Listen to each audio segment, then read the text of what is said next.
संस्थापकाय च धर्मस्य सर्वधर्मस्वरूपिणे अवतारवरिष्ठाय रामकृष्णाय ते नमः। जननीं शारदां देवीं रामकृष्णं जगद्गुरुं पादपद्मे तयो श्रित्वा प्रणमामि मुहुर्मुहुः। नमः श्रीयतिराजाय विवेकानन्दसूरये सच्चित्सुखस्वरूपाय स्वामिने तापहारिणे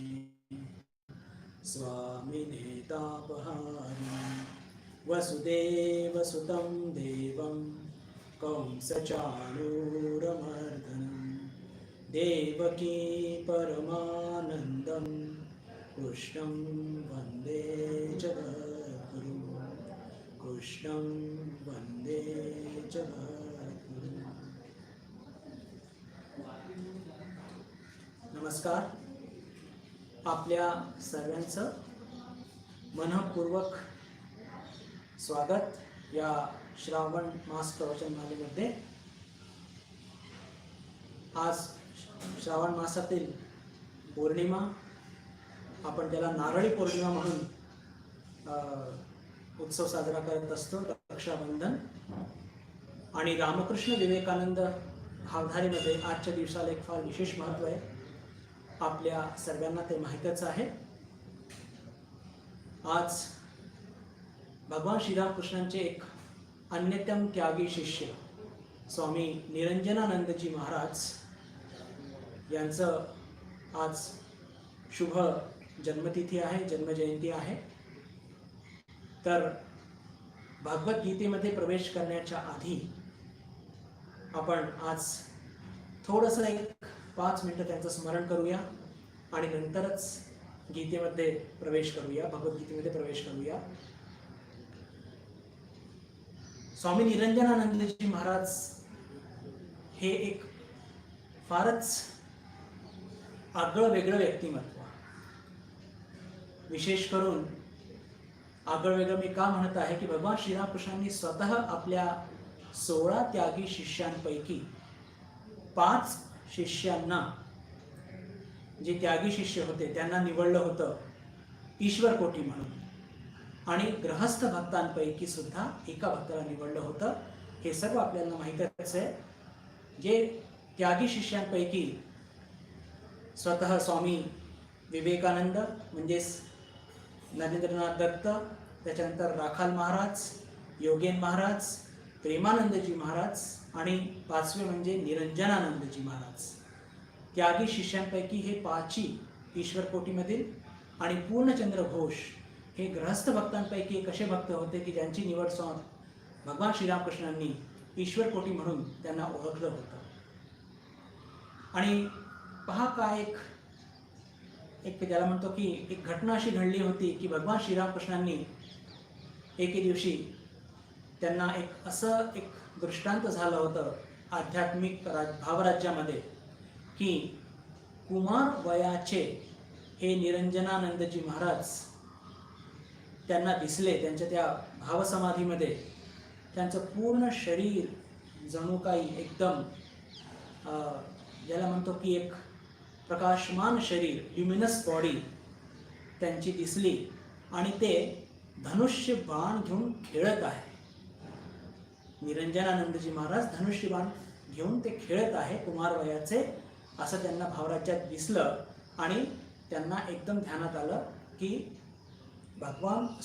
हे आपले निरंजन महाराज जे आहेत, निरंजन महाराज हे प्रभू रामचंद्रांच्या अंशावतार आहेत, असं त्यांनी त्यांचं निदान केलं। तर अशा या निरंजन महाराजांच्या जीवनाच्या संदर्भात ही घटना घडलेली होती। 1-2 गोष्टी अजून महत्त्वाच्या बघूया, मग पण जाऊया। काशीपूरला असताना म्हणजे निरंजन महाराजांचं सुद्धा भगवान श्रीरामकृष्णांवरती किती प्रेम होतं। आपल्या सर्वांना माहिती आहे की शेवटच्या काही दिवसामध्ये भगवान श्रीरामकृष्णांना घशाचा त्रास झाला होता आणि ते खूप त्रास भोगत होते। तेव्हा निरंजन महाराज सातत्याने काशीपूरला राहून आई होती त्यांना जाऊन एखाद दिवस जाऊन बघून येत असत आणि पुन्हा 5-6 दिवस सातत्याने काशीपूरलाच राहत असत. तर एकदा असं घडलं की जेव्हा निरंजन महाराज घरी गेले आणि जेव्हा परत आल्याबरोबर जेव्हा ठाकूरांच्या भेटीला गेले तर आल्याबरोबर ठाकूरांनी विचारलं की अरे तू मला सोडून गेला आणि परत आला आणि जेव्हा घरी गेला तर तुला काय वाटलं? तेव्हा निरंजन महाराज जे उत्तर देतात ते आपल्याला खूप एक प्रेरणादायी असं एक उत्तर ते देतात आणि ते सांगतात की ठाकूर, मी तुम्हाला आत्तापर्यंत मनापासून आतोनात प्रेम करत होतो, पण मला आता असं जाणवत आहे की मी तुमच्याशिवाय राहू शकतो. मी तुम्हाला आत्तापर्यंत मनपूर्वक आतोनात प्रेम करत होतो, पण आता मला असं वाटतंय की मी तुमच्याशिवाय राहू शकत नाही. उत्तर ऐकून भगवान श्रीरामकृष्ण फारच प्रसन्न झाले. वेगळ्या व्हायला नकोच की भगवान श्रीरामकृष्ण या सगळ्या उत्तरांनी प्रसन्न का होत असत की त्यातून ते मोजमाप करत असत की त्यांच्या या त्यागी शिष्यांची प्रगती कशी होत आहे. एक घटना अजून घेऊन मग गीतेकडे वळूया आपण. भगवान श्रीरामकृष्ण काय म्हणत असत महाराजांच्या संदर्भामध्ये? निरंजन महाराजांना आई होती आणि त्या विधवा होत्या. म्हणजे त्यांच्याकडे बघणार कोणीच नव्हतं. जेव्हा यांचं शिक्षण पूर्ण झालं तर घर खर्च चालवण्याकरता निरंजन महाराजांनी नोकरी पत्करली आणि अर्थातच की आता थोडंसं ठाकूरांकडे येणं जाणं जरा कमी झालं. तर जेव्हा या सगळ्या या कालावधीमध्ये एक दिवस ठाकूरांनी त्यांनी सांगितलं नव्हतं की मी नोकरी पत्करली म्हणून. एक दिवस ठाकूरांनी विचारलं की तुझ्या चेहऱ्यावरती अशी काळिमा का दिसते? ते काही त्यांनी उत्तर काही दिलं नाही, पण त्यांच्या लक्षात आलं की अरे निरंजननी तर कुठे नोकरी पत्करलेली आहे. तर या संदर्भात ते सांगतात ठाकूरांना की माझ्या आईकडे बघणार कोणी नाही आहे आणि तिच्या रक्षणार्थ मला हे सगळं स्वीकार करावं लागलं. तर लागलीच ठाकूरांनी त्याच्यावरती उद्गार काढले की खूप ठीक, जोपर्यंत आई आहे आणि जर तिला बघणार कोणी नाही तर तिच्याकडे बघितलंच पाहिजे. आणि जर तू बायको पोरांकरता नोकरी केली असती तर ते मला सहन झालं नसतं, पण तू आईकरता हे सगळं करत आहे यात काहीही दोष नाही असं श्रीरामकृष्ण त्यांचं निदान करतात त्यांच्या त्या नोकरीबद्दल. आणि शेवटचं जे वाक्य म्हणतात ते अतिशय मनाला भावणार आहे.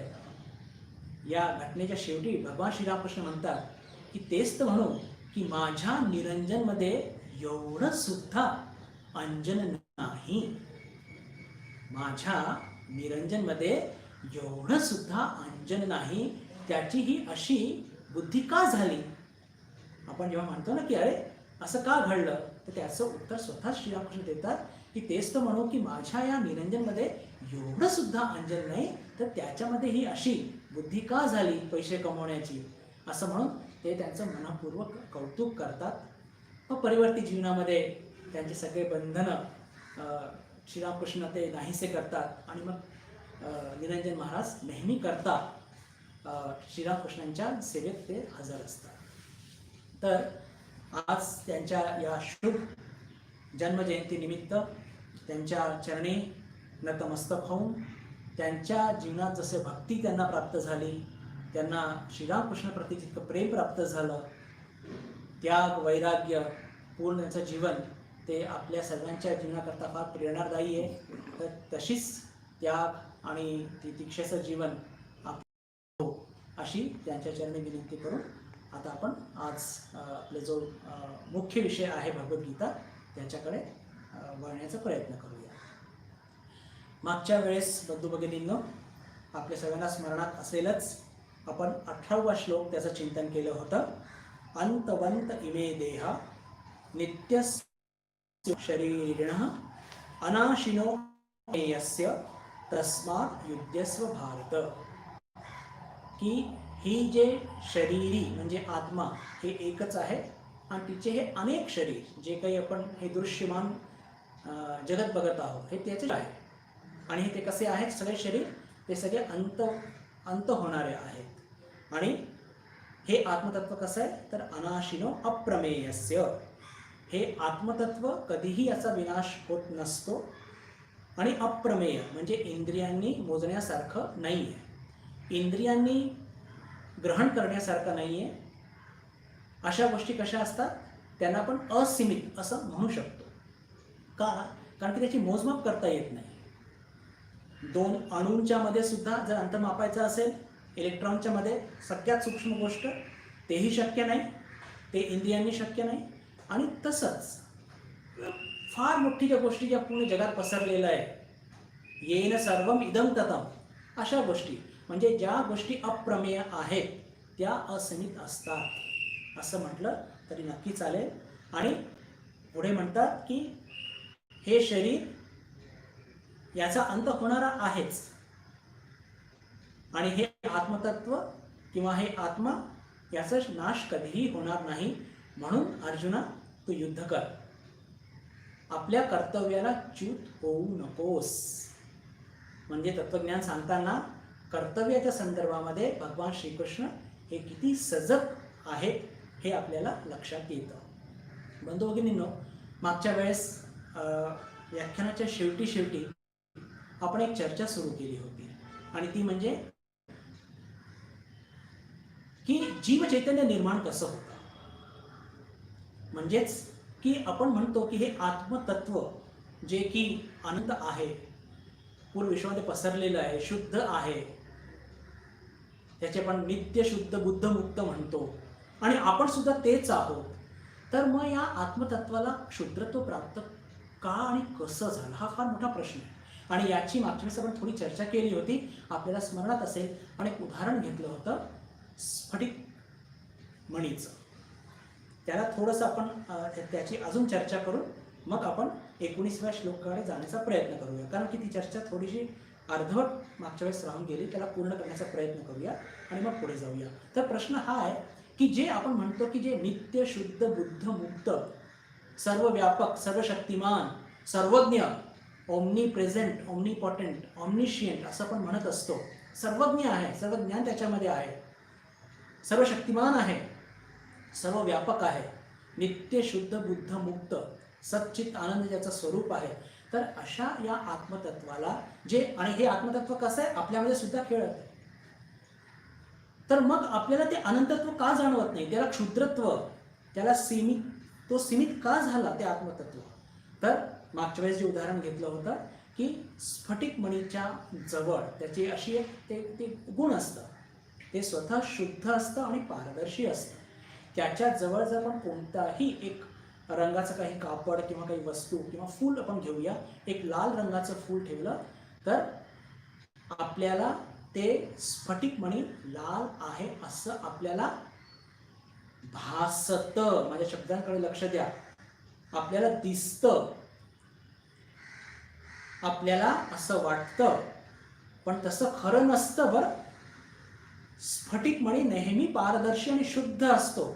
फक्त ते लाल फूल जवळ ठेवल्याने त्या स्फटिक मणीची तशी एक गुणवत्ता असते की त्याच्या जवळपास जे काही रंग असेल तो रंग घेऊन घेतो, आणि आपल्याला असं वाटतं की हा स्फटिक मणी लाल आहे का, पण मुळात तो लाल नसतो. आणि एवढंच नाही, त्या स्फटिक मणीला याची जाण असते की मी शुद्ध आहे आणि पारदर्शी. आता पहा, मी सांगतो त्याच्याकडे खूप लक्ष देऊन ऐका प्लीज, म्हणजे एकदम स्पष्ट आपल्याला हे जीवत्व का प्राप्त झालं. त्या आपल्याला स्फटिक मणी दिसतोय, कसा दिसतो नाही, भासतोय. काय भासतंय की हे जे स्फटिक मणी आहे लाल आहे का, नव्हे. त्या स्फटिक मणीला याची जाण असते की तो लाल नाहीये. ते जर लाल फूल दूर केलं तर पुन्हा तो जसा तसा सुंदर शुद्ध आणि पारदर्शक होणार आहे. तसंच हे जे विश्व चैतन्य, अनंत शक्ती, सर्व व्यापक जे आत्मतत्व आहे, हे जेव्हा अंतःकरणावरती त्याचं प्रतिबिंब पडतो तर काय होत असतं की त्या आपल्या अंतःकरणावरती असलेले अपुऱ्या वासनांचं प्रतिबिंब, आपले कर्मफळ, षडरिपू, ह्या सगळ्या गोष्टींच्या बरोबर ते आत्मतत्व जसं तो पारसमणी लाल होतो, कारण की ती त्याची त्याचा गुणधर्म आहे, तसंच ते आत्मतत्व याच्याशी एक होऊन जातो. आणि ह्याच्याशी म्हणजे हे सगळे जे आपले संस्कार, अपुऱ्या वासना, कर्मफळ जे सगळं म्हणतोय षडरिपू, यांच्याशी एक होऊन गेल्याने काय होतं की त्याला एका प्रकारचा क्षुद्रत्व प्राप्त झालं असं भासतं. पुन्हा सांगतो, शब्द लक्ष द्या. आपल्याला असं वाटतं अज्ञानापोटी की त्या आत्मतत्वाला क्षुद्रत्व, एक सीमितत्व प्राप्त झालेलं आहे आणि त्या अनंत तत्वाचं स्वरूप छोटं झालेलं आहे असं आपल्याला अज्ञानामुळे वाटतं, पण तसं नसतं. आणि आपल्यामध्ये असलेले जे अनंत चैतन्य आहे त्याला आत्ता सुद्धा या गोष्टीची जाण आहे की तो स्वतंत्र आणि अनंत आहे. पण आपण त्या अनंत तत्वाला आपल्या अंतःकरणाच्या माध्यमातून बघत आहोत.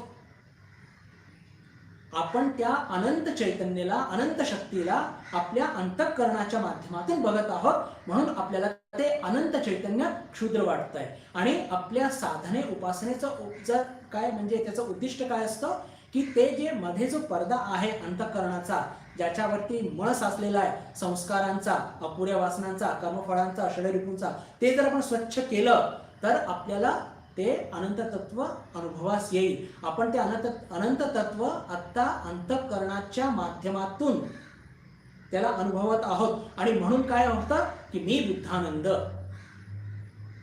मी रामकृष्ण मठ पुण्याचा एक सदस्य, ही जी मी सीमितता आपण आपल्या जीवनात अनुभवतो त्या अंतःकरणामुळे अनुभवत असतो. आणि आपण जी उपासना किंवा साधना करत असतो त्याचं उद्दिष्ट काय, हे जे अज्ञान आहे, हे जे संस्कारांचा मळ आहे, हे जे आपल्या अपुऱ्या वासना आपण जे घेऊन बसलेलो आहोत, कर्मांचं फळ घेऊन बसलेलो आहोत, षडरिपू निमंत्रित करून बोलून घेऊन त्यांना बसलेलो आहोत की या बसा बसा बसा, या सगळ्या गोष्टींचं नायनाट करण्याकरताच आपण उपासना साधना करत असतो. आणि ज्या दिवशी या सगळ्या गोष्टी स्वच्छ झाल्या त्या दिवशी लक्षात घ्या ते अंतःकरणरूपी पडदा नाहीसा होईल आणि आपल्याला आपल्याच या शरीररूपी संस्थेमध्ये ते अनंत चैतन्याची संपूर्णपणे जाण होईल.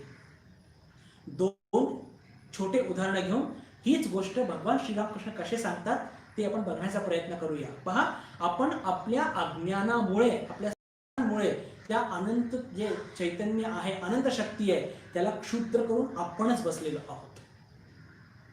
भगवान श्रीरामकृष्ण सांगतात की एका राज्यामध्ये एक राजा सकाळी उठतो आणि त्याला विसर पडतो, त्याला तो भ्रमिष्ठासारखा होतो, स्मृती नष्ट होते त्याची आणि पूर्ण राज्यामध्ये तो दीनवाणा होऊन इकडे तिकडे भटकत असतो.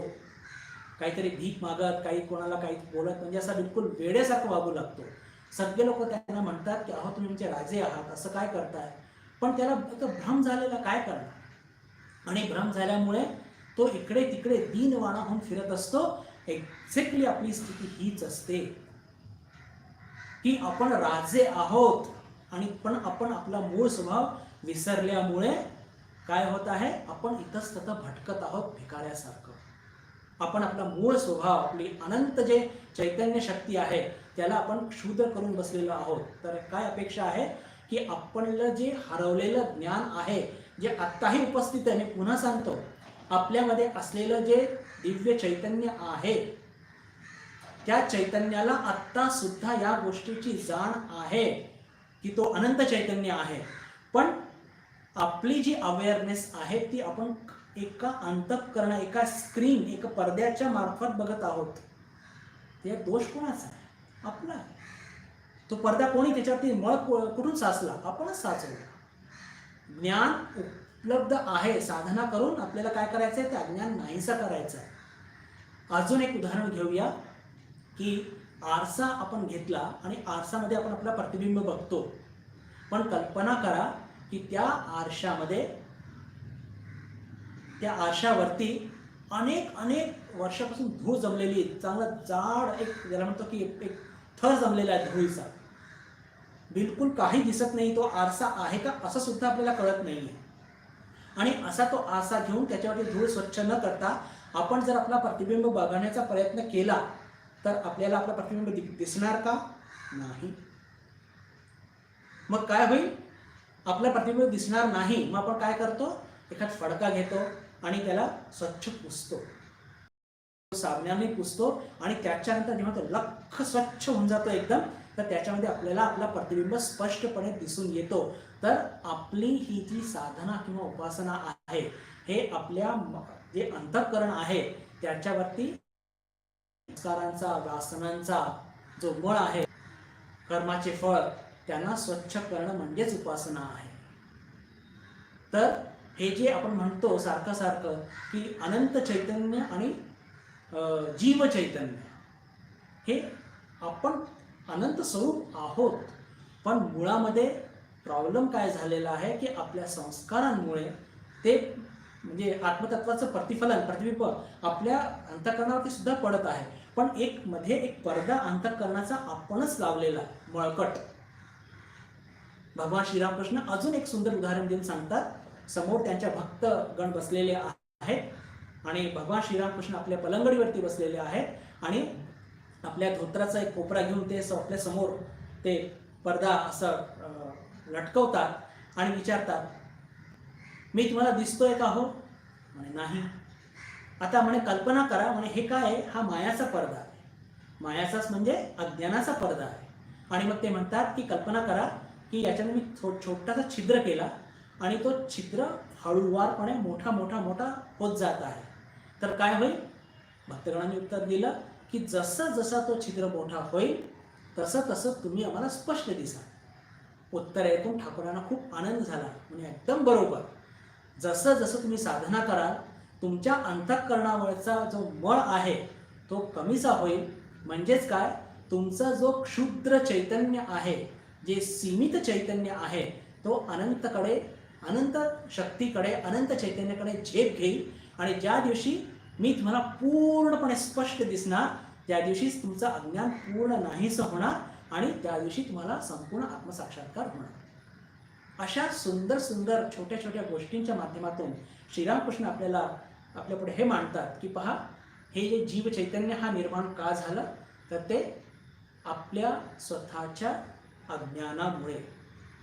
आपण ते अंतःकरणावर ते संस्कार काही सोडू इच्छित नाही, पण त्याच्याकरता उपाय सुद्धा भगवान श्रीरामकृष्ण सांगतात. आणि ते उपाय म्हणजे काय की भगवान श्रीरामकृष्ण आपल्याला सगळ्यांना सारखं सारखं आपल्याला सांगतात की पहा, की मागच्या वेळेस पण त्याची चर्चा केली होती की आपण काय केलं पाहिजे. की पहा, हे आत्मतत्वाची थोडी पण चर्चा केल्याने आपल्याला किती उत्साह मिळतो. किती लोक येतात आणि मठात जेव्हा येतात तेव्हा म्हणतात की महाराज मठात आल्यावर इतकं चांगलं का वाटतं, इतकी स्फूर्ती का वाटते. कारण की नेहमी प्रत्येक देवस्थानी, प्रत्येक ज्या मठामध्ये, मंदिरामध्ये चर्चा होत असते त्या आत्मतत्वाची, त्या ईश्वराची, त्याच्या अनंत स्वरूपाची. आणि आपलं पण स्वरूप तेच आहे. मागच्या वेळेस आपण चर्चा केली होती की आपल्या जीवनामध्ये प्रत्येक संघर्ष आपण जे करत आहोत, आपल्यामध्ये असलेलं जे अपूर्णत्व आहे त्याला पूर्ण करण्याचा प्रयत्न करत आहोत.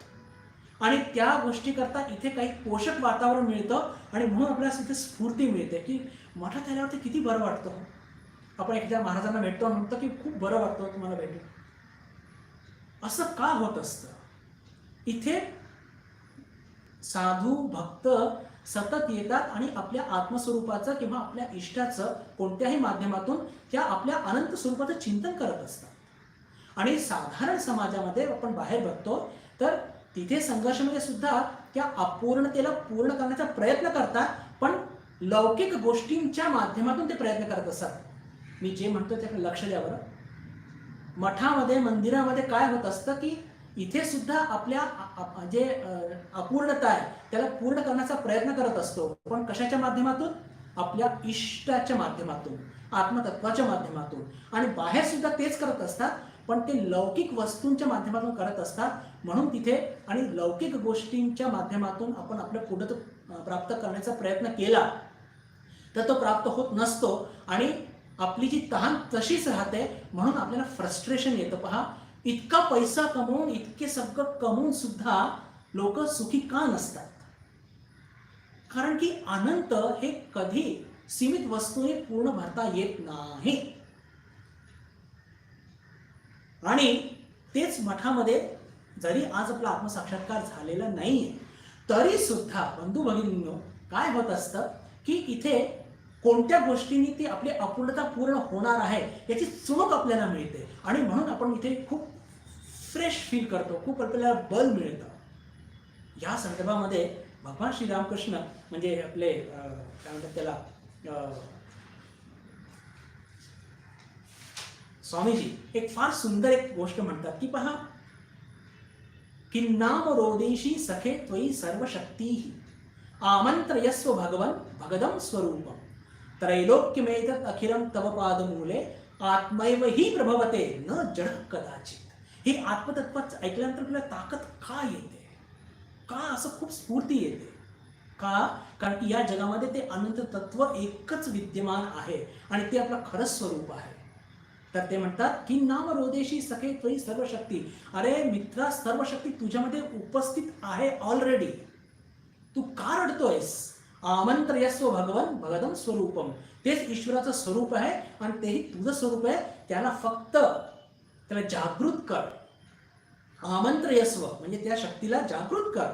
ती काही बाहेर नाहीये, ती सगळी तुझ्यामध्येच आहे. त्रैलोक्यमेतत् अखिलम तव पादमूले. हे सगळं जे त्रिभुवन आहे, अरे ते तुझ्या पायाशी त्याला चिरडू शकतो इतकी शक्ती तुझ्यामध्ये. काय शब्द आहेत, काय शब्द आहे. ते स्वामीजींना शोधतात. त्रैलोक्यमेतत् अखिलम, हे संपूर्ण विश्व हे तुझ्या पायाखाली तू चिरडू शकतो. तर छोट्याशा प्रॉब्लेमला घेऊन तू काय रडतोय? त्रैलोक्यमेतत् अखिलम तव पादमूले. सगळं तिन्ही लोक अखिल संपूर्ण तू तुझ्या पायाखाली चिरडू शकतो इतकी शक्ती तुझ्यामध्ये आहे. आत्मैव ही प्रभवते न जड कदाचित. या जगामध्ये फक्त आत्मतत्वाचंच राज्य आहे आणि जडाचं नाहीये. आपले प्रॉब्लेम्स जे असतात ते जडाला घेऊन असतात, जडाला घेऊन असतात आणि जड प्रॉब्लेम जडाला घेऊनच आपण सॉल्व्ह करण्याचा प्रयत्न करत असतो. आणि म्हणून सॉल्व्ह केल्यानंतर सुद्धा कितीही यश, पैसा, सत्ता, संपत्ती मिळाल्यानंतर सुद्धा फ्रस्ट्रेशन काही जात नाही. पण इथे थोडंसं इथे आल्याने एक काही चांगल्या गोष्टी ऐकल्याने किती ताकद मिळते, किती स्फूर्ती मिळते. तर अपेक्षित काय बंधू भगिनींनो? अपेक्षित हे आहे की हे आत्मतत्व सारखं सारखं ऐकलं पाहिजे, चिंतन केलं पाहिजे. टीच युअर सेल्फ. स्वामींचं अजून एक वाक्य खूप सुंदर स्मरणात येत आहे. भारतामध्ये आल्यानंतर त्यांनी जी व्याख्यानं दिली होती, कलकत्ताच्या एका व्याख्यानामध्ये ते म्हणतात की teach yourself, teach everyone his real nature, call upon the sleeping soul and see how it awakes. Power will come, glory will come, goodness will come, purity will come, and everything that is excellent will come when this sleeping soul is raised to the self-conscious activity. ज्या दिवशी आपल्यामध्ये हे सुप्त असलेलं हे जे divinity आहे, ही आत्मशक्ती आहे, ही जेव्हा जागृत होईल तेव्हा तुमच्याजवळ काय नाही येणार. Everything will come, power will come, glory will come, goodness will come, purity will come, सगळं काही येईल. पण प्रॉब्लेम काय आहे की जड जगताची समस्या आपण जड जगताने सॉल्व्ह करतो, यश पण मिळतं, पण शेवटी ते फ्रस्ट्रेशन काही जात नाही, ती निराशा, ती हताशा काही जात नाही आणि ती तहान काही भागत नाही होत. आणि हा आपल्या सर्वांचा अनुभव आहे. तर अपेक्षित काय आहे? अपेक्षित हे आहे की आज आपण ज्या पायरीवरती उभे आहोत आत्मसाक्षात्काराच्या, तर आपल्याला हे अपेक्षित आहे की आपण दोन गोष्टी पुन्हा ज्या मागच्या वेळेस म्हटल्या होत्या त्याची पुनरावृत्तीच करतोय की शरीर आणि आत्मतत्व वेगळं आहे. हे बिलकुल ठाम मनात ठेवून आपले कर्तव्य पार पाडणे हेच मोक्षाचा मार्ग आहे. कर्तव्य कोणालाच चुकलेले नाही. संन्यास घेतल्यानंतर सुद्धा स्वामी विवेकानंदांनी रामकृष्ण संघाच्या सर्व संन्यासींना कर्तव्य दिलेले आहे, समाजाची सेवा, राष्ट्राची सेवा. आणि प्रत्येकाचे जे घरी कर्तव्य असतातच, असं कधी मनात आणू नये की अरे काय होणार, कसं होणार. अरे असं नाहीये. पहा, या सगळ्या अध्यात्माला एक प्रॉपर पर्स्पेक्टिव्ह मध्ये जर समजलं आपण, तर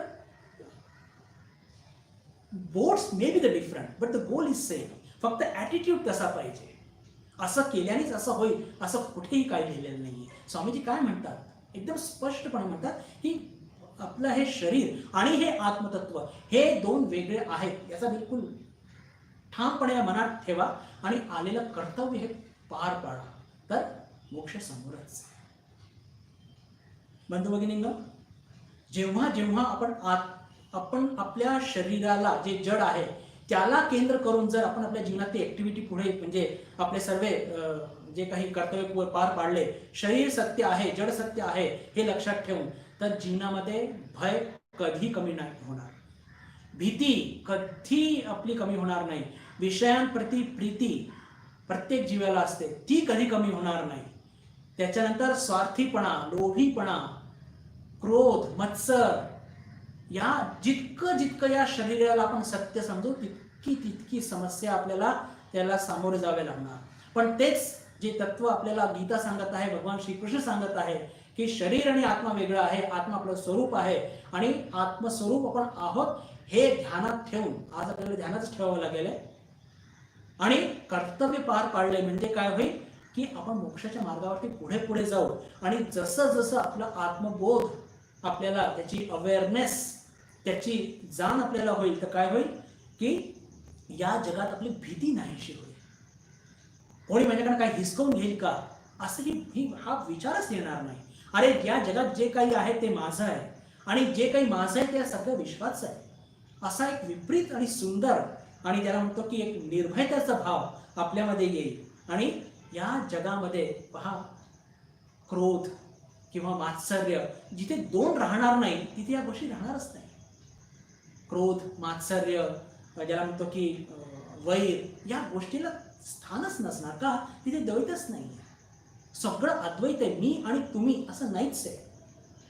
आपण किंवा एक मीच आहे हेच एक भाव राहणार. तर त्यातून काय निर्माण होणार, त्यातून एक अनंत शक्ती निर्माण होईल.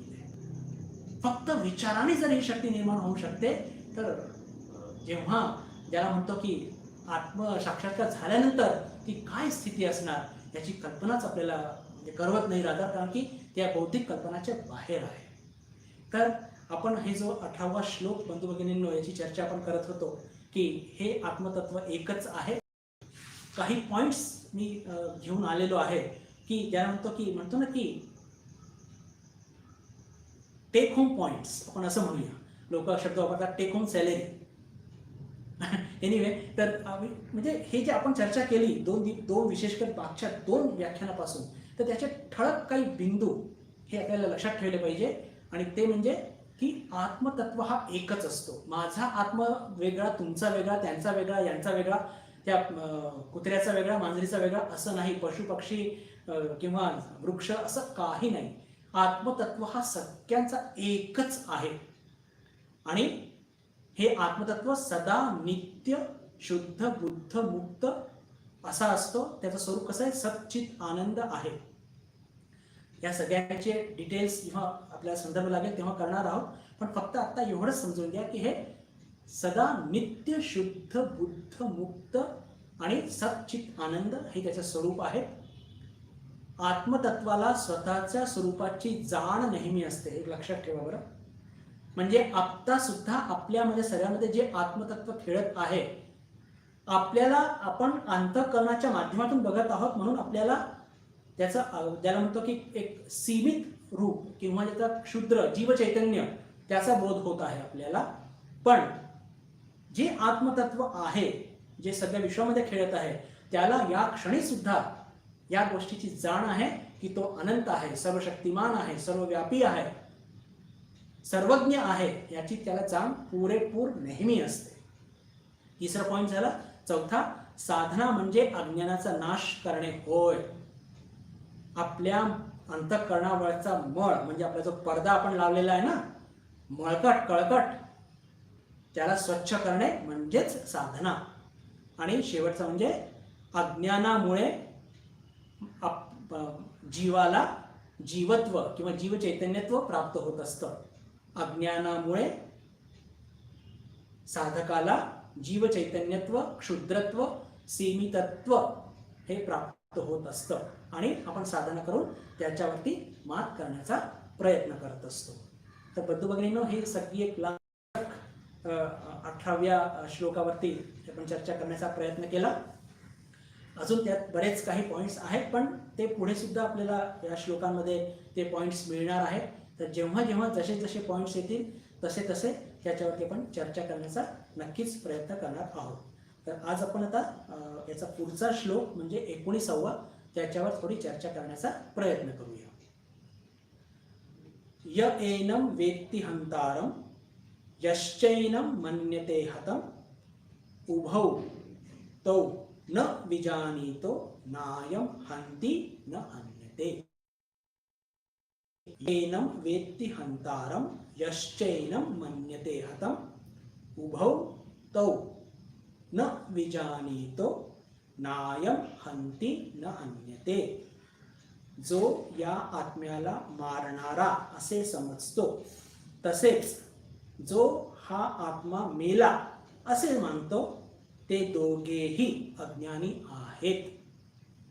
कारण हा आत्मा वास्तविक पाहता कोणाला मारित नाही आणि कोणाकडून मारल्या जात नाही. आत्मा हा कोणाला मारत पण नाही आणि कोणाकडून मारल्या सुद्धा जात नाही. हे स्पष्टपणे भगवान इथे आपल्याला सांगत आहेत. आता याचा एक एक शब्द घेऊन त्याची फोड करून काय त्याचा निहित आहे, गूढार्थ आहे त्याची थोडी चर्चा करण्याचा प्रयत्न करूया. य एनं वेत्ति हंतारं म्हणजे हे आत्मतत्व जे आहे हे कोणालाही मारत नाही. असं म्हटल्यानंतर किंवा असं म्हणण्याचा भगवान कृष्णांचा काय त्याच्या मागचं त्यांचं काय त्यांना म्हणायचंय तर आत्मतत्व हे निष्क्रिय असतं, अक्रिय असतं, त्याच्यामध्ये अकर्तेपणा आहे हे त्यांना सुचवायचं आहे. आत्मतत्व कधी पण सक्रिय किंवा असं क्रियावान त्याच्यामध्ये कोणत्याही प्रकारची हालचाल नाही आहे. आता पहा, हालचाल नाही आहे असं म्हटल्यानंतर आपल्या डोळ्यापुढे एखादा ठोंब्या येतो की जो काहीच करत नाही, नुसता आशासारखा आयदी नुसता खातो आणि काही करत नाही असं काहीतरी आपल्या डोळ्यासमोर एक फिगर येतं, एक चित्र आपल्यासमोर उभा राहतं. पहा, तो जो आयदीपणा आहे त्याला आपण निष्क्रिय म्हणतो, ठोंब्या म्हणतो, पण तो आहे तामसिकपणामुळे आलेला तो निष्क्रियपणा असतो. बरं, निष्क्रियपणा जो असतो जे आपण बघत असतो आपल्या डोळ्यांनी दृश्यमान जगतामध्ये तो तामसिकता असते. पण हे आत्मतत्व जे आहे हे कशामुळे असतं? ही जी निष्क्रियता असते हे स्वरूपाच्या जाणमुळे असते. म्हणजे खरं म्हटलं तर तामसिक, राजसिक आणि सात्विकतेच्याही पुढची गोष्ट आहे ही.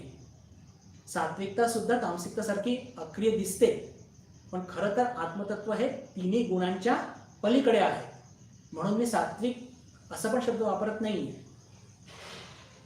3 गुणांच्या पलीकडे असणारं जी एक निष्क्रियता असते, म्हणजे सर्वज्ञ आहे आत्मतत्व, सर्व शक्तिमान आहे, सर्वव्यापी असून सुद्धा ते अक्रिय आहे. म्हणजे त्याच्यामध्ये स्वतःहून ते आत्मतत्व काही करत नसतं. मग काय करत असतं? ते फक्त अंतःकरणाला प्रकाशित म्हणजे शक्ती देत असतं. म्हणजे आता मनामध्ये हा प्रश्न निर्माण होतो की बाबा हे सगळं सर्वशक्तिमान म्हणतो आणि काहीच करत नाही, हे म्हणजे खूपच कॉन्ट्रोवर्शियल वाटतं, एकदम विपरीत वाटतं. पण पहा बंधू भगिनींनो, कसं असतं की आत्मतत्व कधी पण हे क्रियाशील नसतं आणि 3 गुणांच्या पलीकडे असतं. बरं, सत्व, रजस आणि तमस. तमस आणि रजस सोडूनच द्या, पण सत्व ज्याला म्हणतो सत्वाच्याही पलीकडे असतं. पण मग ते सगळं विश्व कसं काय कंट्रोल करतंय, कसं चालवतंय, हा प्रश्न असा आहे की आत्मतत्व स्वतः कधी पण कोणतंही कार्य करत असतं, पण ते त्याला करता नेहमी प्रकृती लागत असते. प्रकृती म्हणजे काय? तुम्ही आणि मी. म्हणजे हे आत्मतत्व जे क्रियाशील नसतं आपल्या अंतःकरणाला प्रकाशित करतं. प्रकाशित करतं म्हणजे काय? ऊर्जा देतं. कारण की आपलं अंतःकरण, आपलं शरीर हे सगळं जड आहे, त्यांना स्वतःची ताकदच नाहीये. स्वतःची ताकद नाही म्हणजे काय? एक थोडंसं लौकिक उदाहरण घेऊन समजण्याचा प्रयत्न करूया. की पहा, चंद्रमा आपण बघतो तर चंद्रमाला स्वतःचा प्रकाश आहे का? नाही. आपण सगळेजण 6वी-7वीच्या विज्ञानामध्ये आपण सगळे वाचलेलं आहे की हे जे हा जो चंद्र आहे सूर्याकडनं प्रकाश घेतो आणि मग रात्री अंधकार झाल्यानंतर सूर्य पश्चिमेला मावळल्यानंतर तो पृथ्वीवरती प्रकाश टाकतो. पण जर त्याला विचारत आहे तुझा स्वतःचा प्रकाश आहे का रे हा? नाही बाबा, माझा स्वतःचा नाही, मी सूर्याकडनं घेतलेला आहे. तसंच हे आत्मतत्व ही सगळी प्रकृती चालवत आहे, पण तो स्वतः काही निर्लिप्त, तो स्वतः कधी लिप्त होत नाही, निर्लिप्त आहे. तो स्वतः संपूर्णपणे निर्लिप्त आहे. त्याचं काम काय आहे की फक्त शक्ती देणं. हे जे अंतःकरण आपल्यामध्ये आहे की ज्या ज्या माध्यमातून हे आपल्या जे जड गोष्टी आहेत त्यांना प्रकाशित करणं, आणि प्रकाशित केल्यानंतर मग काय होतं की आपलं अंतःकरण प्रकाशित केलं म्हणजे अंतःकरणामध्ये असलेला जो सगळा कचरा तो प्रकाशित होतो, आणि त्या कचऱ्यालाच आपण चैतन्य समजतो आणि आपली सगळी लीला चालू होते.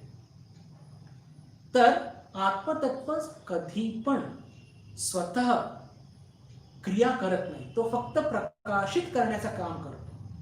आणि प्रकाशित सगळ्या या प्रकृतीला प्रकाशित केल्यानंतर ही प्रकृती सगळं हालचाल करत असते, आणि त्या प्रकृतीला बघूनच आपण इतके म्हणजे आनंदित होतो, त्यातच गुंतून जातो. म्हणजे कल्पना करा की आपल्याला इथून जायचंय मुंबईला, आणि मुंबईला जाता जाता रस्त्यामध्ये आपल्याला लोणावळा दिसलं, ते सगळे डोंगर दरी हिरवळ, ते पाऊस पडतोय. आता त्याच्यामध्ये आपण इतके दंग झालो की आपल्याला मुंबईला जायचंय हे विसरूनच गेलो.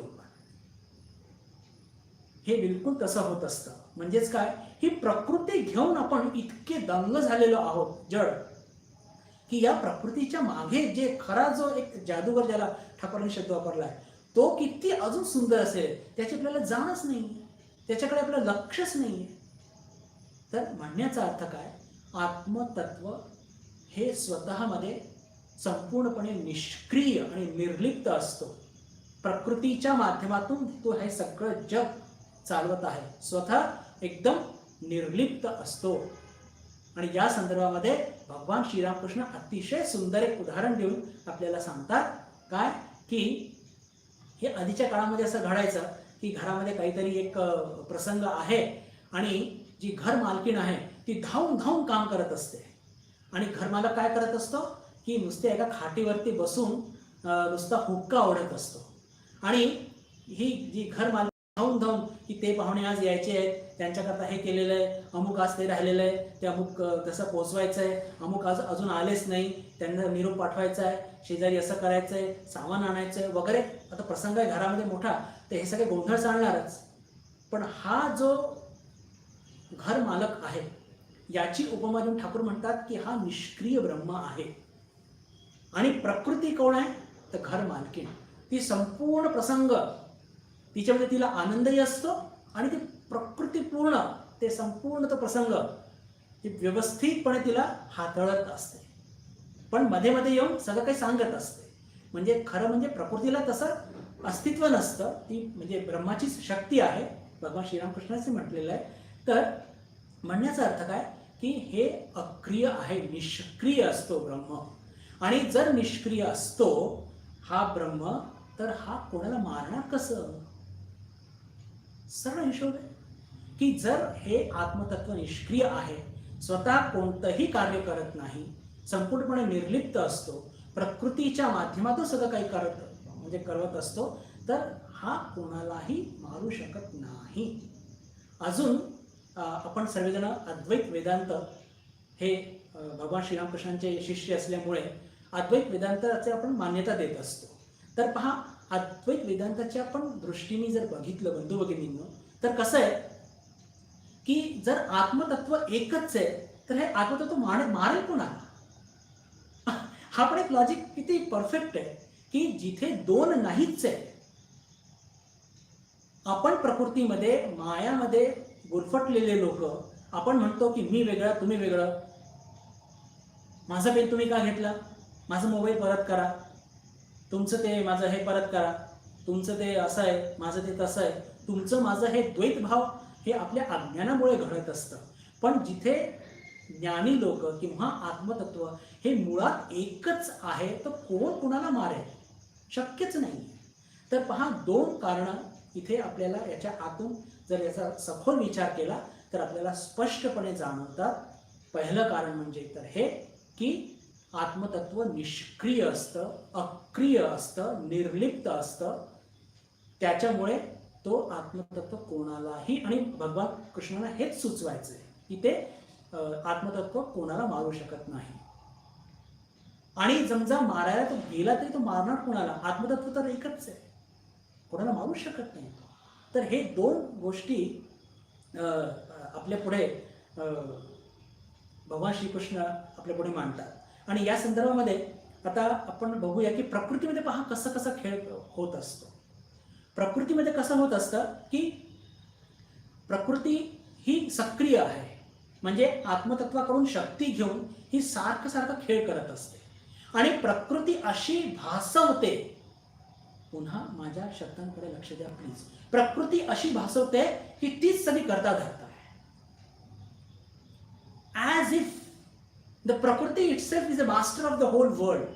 ही प्रकृतीच जणू काही सगळं हे प्रकार रचवते. अरे त्या प्रकृतीच्या मागे ते ब्रह्मतत्व आहे जे त्या प्रकृतीला शक्ती देत आहे, म्हणून ती शक्ती कार्य करत आहे. शक्तीशिवाय हे जग चालू शकत नाही. पण आत्मतत्व हे निष्क्रिय आहे. आणि हे समजण्याकरता एक छोटंसं उदाहरण घेऊया. फारच मजेशीर उदाहरण आहे की सध्याच्या काळामध्ये बैलगाडी तर दिसत नाही शहरामध्ये, अजूनही गावामध्ये आपल्याला बघायला मिळते. आणि त्या अनेकदा असं होतं की त्या बैलगाडीच्या दोन बैल असतात, कधी कधी एकच असतो, पण दोन बैल साधारणपणे असतात. आणि मागे खूप मोठा भारा असतो म्हणा, किंवा काही जे पीक काढलेलं असतं त्याचा. आणि तो शेतकरी आपल्या गावातून मंडईमध्ये जात असतो, शेजारच्या मोठ्या शहरामध्ये. तर दोन बैल, एक छोटासा कुत्र्याचं पिल्लू कधी कधी धावत असतो. दोन बैलांच्या मध्ये छोटासा कुत्र्याचा पिल्लू धावत असतो. बरोबर दोन बैलांच्या मध्ये पिल्लू समजतो की संपूर्ण ही जी बैलगाडी आहे ना, हे मीच हाकतोय, माझ्याच सगळा पूर्ण भाग आहे. आणि मार आयटी मध्ये तो चालण्याचा प्रयत्न करतो. आता तो तसा समजतो, त्याला कोणी काय करणार? आपली स्थिती एक्झॅक्टली अशी बंधू भगिनी, प्रकृतीमध्ये, मायेमध्ये, किंवा आपल्याला जे जीव चैतन्य प्राप्त झालेलं आहे आपल्या अज्ञानामुळे, काय म्हणतो? मी अमुक करतो, मी तमुक करतो आहे, माझे इतके पैसे, माझ्याकडे सत्ता आहे, मी काही करू शकतो, तुम्ही मला समजता काय, अमुक धमुक, हे सगळे आव आणतो कशाच्या भरोशावर? अरे आत्मतत्व ही आपल्या अंतःकरणाला शक्ती देत आहे, प्रकृतीला शक्ती देत आहे. म्हणून आपण आपली फार मोठी मोठी बाता ठोकत असतो, त्याला काही अर्थ नाही, त्या नुसत्या पोकळ गप्पा असतात. माझं म्हणण्याचा उद्दिष्ट काय म्हणतो बघितलं की आत्मतत्वच या संपूर्ण प्रकृतीला चालवत असतं, पण ते स्वतः निष्क्रिय असतं. आत्मतत्व स्वतः कधीही कोणतंही कार्य करत नसतं, पण हे सगळं विश्व तो कसं त्याचं व्यवस्थापन करतो? प्रकृतीच्या माध्यमातून. स्वतः कधी प्रकट होऊ शकत नाही, पण प्रकृतीच्या माध्यमातून प्रकट होत असतं. मी बोलत आहे, आपण सर्वजण ऐकत आहात. हे काय? त्या आत्मतत्वाचं एक प्रगटीकरण आहे. पण तुम्ही दाखवा मला, शक्यच नाहीये. ते प्रगट होत नसतं.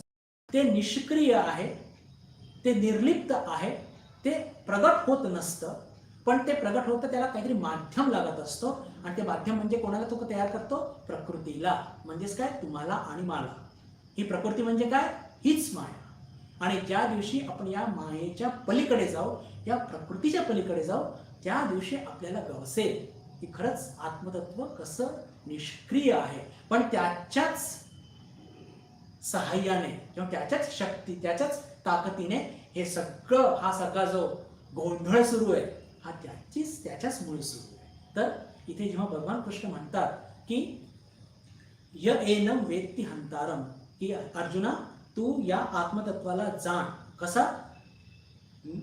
य एनम वेत्ती हंतारम, की हा कोणालाही मारू शकत नाही. का? कारण की हा अक्रिय आहे, निष्क्रिय आहे, त्याच्यामध्ये कोणतीही क्रिया घडत नसते. एक, आणि मारायला जरी गेला तरी आत्मतत्व तर एकच आहे संपूर्ण विश्वामध्ये. तर हा कोणाला मारणार आणि कसं मारणार? शक्यच नाही. या दोन कारणामुळे हे आत्मतत्व कसं आहे की हे य एनम वेत्ती हंतारम यश्चैनम मन्यते हतम. हा आत्मा कधीही मरत सुद्धा नाही, कारण यामध्ये कधीही कोणताही विकार उत्पन्न होत नाही. क्या बात आहे. आत्मतत्व हे कधी मरत सुद्धा नाही. का मरत नाही? त्याचे तसे भरपूर कारण आहेत, पण आता आपण एकच कारण घेऊया विशेष करून या श्लोकाच्या संदर्भामध्ये, की पहा, ज्या गोष्टी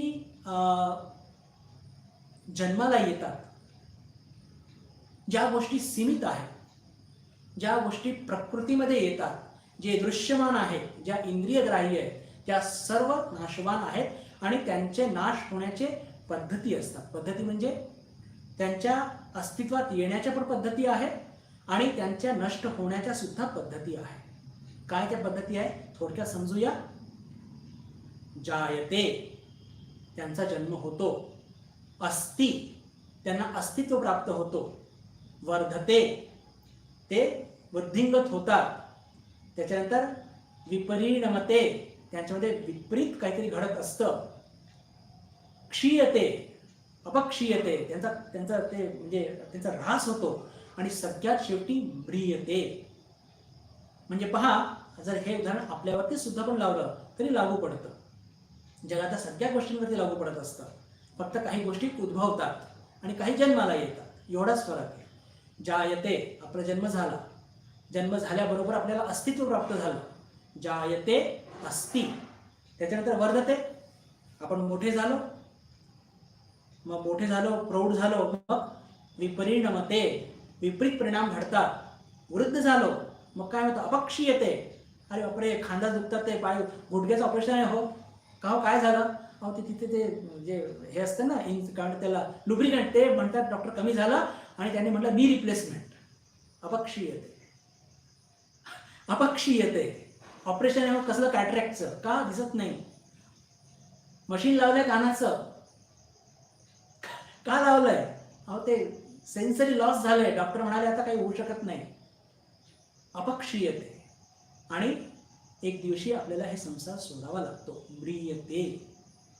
हे म्रियते शब्द जे आहे ना बंधू भगिनींनो, तर याला हा शब्द टिपिकल आणि पहा आचार्यांनी इथे का वापरला येतो, भगवानांनी का वापरला. म्रियते म्हणजे काय की पहा, जेव्हा एखादी व्यक्ती मृत्युमुखी पडत असते ना, तेव्हा काय होत असतं, आपण सगळ्या दूर खेळत आहे. मग समजा एखादा प्रेत इथे पडलेला आहे, तर त्या प्रेतामध्ये आत्मतत्व आहे का? हो आहे. मग ते बोलत का नाहीये? अहो ती प्राणशक्ती नाहीये. म्हणण्याचा अर्थ काय की जेव्हा एखादी व्यक्ती आपलं शरीर सोडते,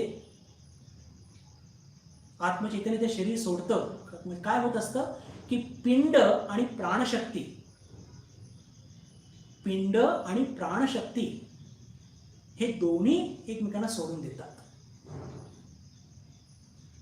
प्राणशक्ती एक अशी गोष्ट बंधू भगिनी की तिचा झीज होत असतो, याच्यामध्ये ऱ्हास होत असतो. आणि जेव्हा हे शरीर खंड झालेला असतो, तेव्हा काय होत असतं, पिंड वेगळं, प्राणशक्ती पूर्ण तिने ताकदच नसते. प्राणशक्ती हे सुद्धा आत्मतत्वाकडून सगळी शक्ती घेत असते.